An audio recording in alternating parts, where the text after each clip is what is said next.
바리새인과 세리 두 사람이 기도하러 성전에 올라갑니다. 모두 경건의 삶이 무엇인지 아는 것 같습니다. 그렇게 경건의 모양을 가지고 있는 두 사람. 그러나 그들의 기도는 매우 다릅니다. 그리고 그 결과도 다릅니다. 먼저 바리새인입니다. 그는 자신이 무엇을 하지 않는지 그리고 무엇을 하는지를 말합니다. 바리새인의 이와 같은 고백은 사실 우리가 잘 배워둘 필요가 있습니다. 왜냐하면 은혜를 묻어두지 않고 고백하는 것 또한 경건의 행위이기 때문입니다.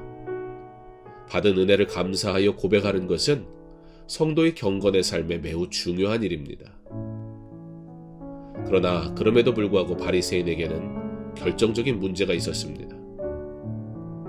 이 문제가 없었다면 오늘 바리새인의 기도 또한 하나님께서 받으실 만한 것이었습니다.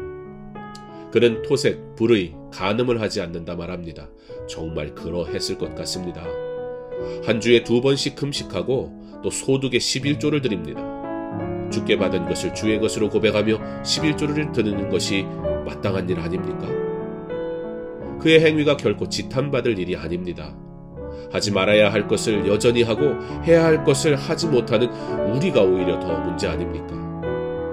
그런데 바리새인의 문제는 그 은혜를 지금 은혜로 온전히 고백하지 않는데 문제가 있는 것입니다. 하나님의 은혜를 말하는데 결과적으로 자신의 의를 말하고 있습니다. 은혜를 도구 삼아 자신을 타인보다 높은 위치에 올려놓고 있습니다.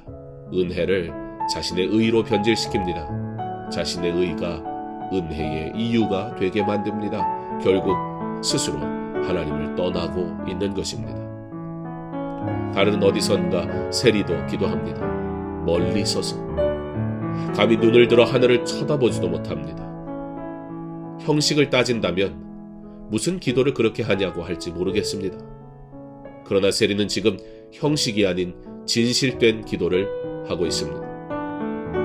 세리에게는 의롭다 자랑할 경건의 삶이 없었습니다. 그러나 그에게는 더 중요한 경건의 삶이 있었습니다. 바로 죄의 고백입니다. 진정한 경건은 바로 회개입니다. 자신의 죄를 아는 것이 경건입니다. 자신의 죄를 아는 자, 자신의 죄를 인정할 수 있는 자, 오직 겸손한 자만이 이와 같이 할 수 있습니다. 세리는 두려운 마음으로 자신의 죄를 고백하며 하나님의 심판을 예방하고 하나님과 화해가 이루어지도록 솔직히 고백하고 있습니다. 두 사람이 함께 기도했으나 세리의 기도는 받으셨고 바리새인의 기도는 배격하셨습니다. 세리의 죄의 고백은 하나님의 은혜를 입게 합니다. 행위의 어떤 도움이 아닌 죄의 고백으로 은혜를 입은 것입니다. 용서를 구하는 기도가 은혜를 입게 됩니다.